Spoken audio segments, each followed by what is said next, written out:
The year is 1955, and you're at the airport in New York, getting ready for a flight on the most luxurious airline in the skies, Pan Am.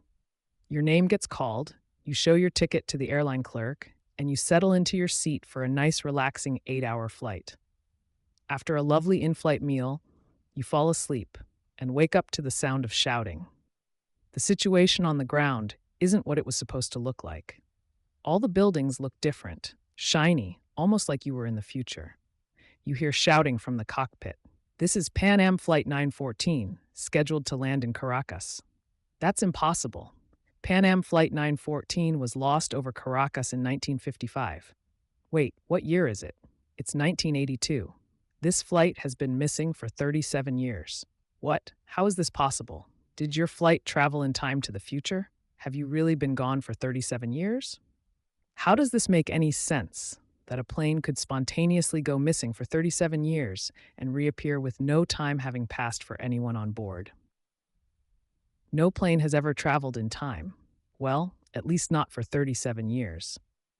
The closest anyone ever came to traveling in time on an airplane was at the end of 2017, when Hawaiian Airlines flight HA46 left Auckland, New Zealand, shortly after midnight, crossed the international date line, and made it to Honolulu, Hawaii, before it hit midnight there.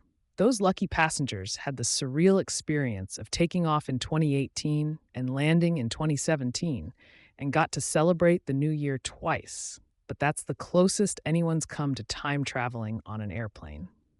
But that hasn't stopped the story of Pan Am Flight 914 from captivating the internet's attention. The original article telling the terrifying tale of the passengers has been circulating since the early days of the internet and is full of details that stick with you. The article tells the story of confused passengers staring out the window in horror as the air traffic controller and pilot try to make sense of the bizarre 37-year gap in time. Unable to process the bizarre events and clearly going mad, the airline pilot takes off into the air again, with everyone still on board, and the flight once again vanishes into thin air, never to be seen again. Conspiracy videos and articles litter the internet trying to make sense of this bizarre story. Many people argue that the plane went through a wormhole that broke the laws of time and space. Others believe the plane was kidnapped by aliens, and UFO fans try to find reports of UFO sightings near the time the plane supposedly disappeared and when it reappeared. Others believe it's some sort of government conspiracy that took the plane and is lying to everyone about what happened. Could the answer be in the notorious Area 51? No wonder everyone wanted to raid it. Scientists who are open to these theories have tried to prove or disprove the events. There is no hard evidence to prove the existence of alien abductions or men in black, so investigations have focused on the time travel theory. Could an airplane theoretically travel in time?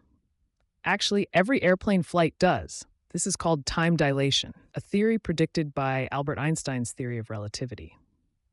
Because airplanes travel so much faster than people on the ground, and because you're so high above from Earth's mass, you're less bound by gravity and time moves a little bit faster.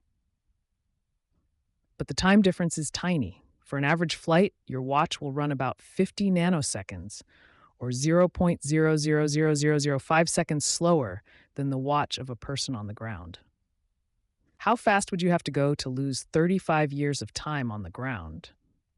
No one knows, but it would be well faster than the speed of light. So what's the answer? How did Pan Am Flight 914 travel in time? After all, if people are talking about something on the internet, it's got to be true, right? In truth, the story of the time-traveling flight from 1955 is a complete work of fiction, with no basis in reality. The most fascinating thing about the story is that it's an illustration of how a story doesn't need any basis in fact to capture the attention of the internet. And it all comes back to one of the most notorious tabloids in journalism history, the Weekly World News. Do you remember shopping in the supermarket anytime from the 1980s to the early 2000s? The odds are, as you checked out, you remember seeing an odd tabloid with the most ridiculous headlines imaginable. Alien endorses Bill Clinton for president. Volcano exposes the gate to hell. Garden of Eden found. Every week, the Weekly World News would share terrifying, bizarre, and seemingly impossible news. And almost every single article in the magazine was complete nonsense, created by the outlandish fiction writers behind the tabloid. In 1979, the magazine publisher Generoso Pope Jr. was looking for another tabloid to supplement the success of his iconic magazine, National Enquirer. While the Enquirer was known for its focus on celebrity culture and its questionable grasp of the facts, the Weekly World News would know exactly where it stood on the question of facts. It had no use for them. Based in Florida and printed entirely in black and white, it hired Eddie Clontz, a high school dropout and former low-level copy editor, as its lead editor.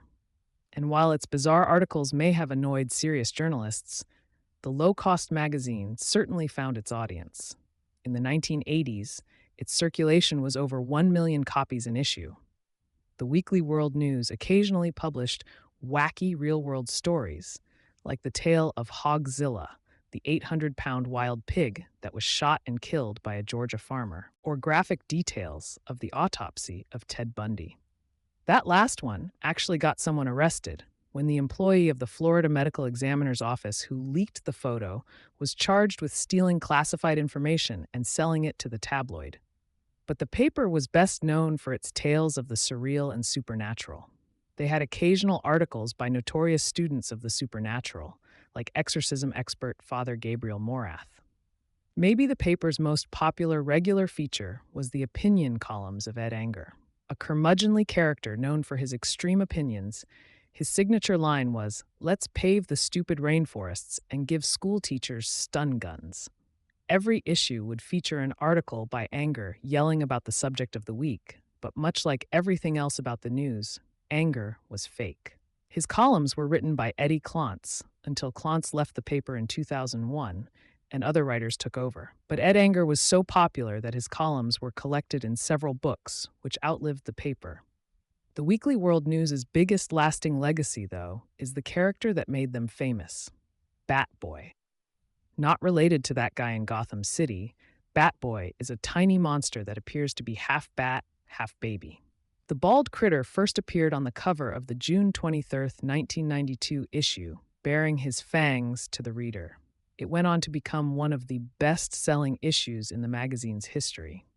Described as a juvenile delinquent, he was supposed to be one of a group of strange bat monsters living in the Ozark Mountains, and repeatedly appeared in the magazine endorsing politicians, protesting laws, and even running for California governor. Bat Boy may have been another of the Weekly World News wacky creations, but he crossed over into the real world when his story was made into an off-Broadway musical featuring such tunes as Hold Me, Bat Boy. So what was the downfall of the Weekly World News? After the departure of Eddie Clontz, the paper started getting a little predictable. Stories fell back on old favorite characters, rather than trying to shock the people into buying a copy out of curiosity. How many times can you see Bat Boy doing something wacky before you figure, I'll buy a candy bar instead? The editors even started reprinting some of their most popular stories with minor changes. The spooky tale of Pan Am Flight 914's mysterious flight into the future first appeared in 1985, but it was reprinted again in 1993 and 1999. The only difference in the articles was the date, and somehow the appearance of the air traffic controller involved changed completely between articles. As conspiracy buffs continued to circulate rumors about the mystery plane, including a 7-minute 2019 video that barely acknowledges the possibility of the story being a hoax near the end, the internet investigators at Snopes went to work. The rumor debunking site was able to find evidence that the photo of the supposed landing was a stock photograph of a plane from 1935, not a Pan Am flight at all. The story was clearly a fake, but the inspiration may have come from a 1961 episode of The Twilight Zone. In that episode, a freak breaking of the time barrier sends a commercial airline hurtling back in time, first to the prehistoric age, where they encountered dinosaurs, then to the 1939 World's Fair. Did that episode of one of TV's most acclaimed sci-fi series inspire the article that inspired countless conspiracy buffs? The legend of Pan Am Flight 914 continues to fascinate conspiracy buffs, even if it's a fake cobbled together from a variety of sources. But in a final bit of irony, the Weekly World News fake story may have created a homage of its own. The TV series Manifest, about an airplane that takes off from Jamaica and lands in the United States 5 years later, with the people on board not having aged a day, is currently going strong on NBC with a complex plot that involves psychic powers,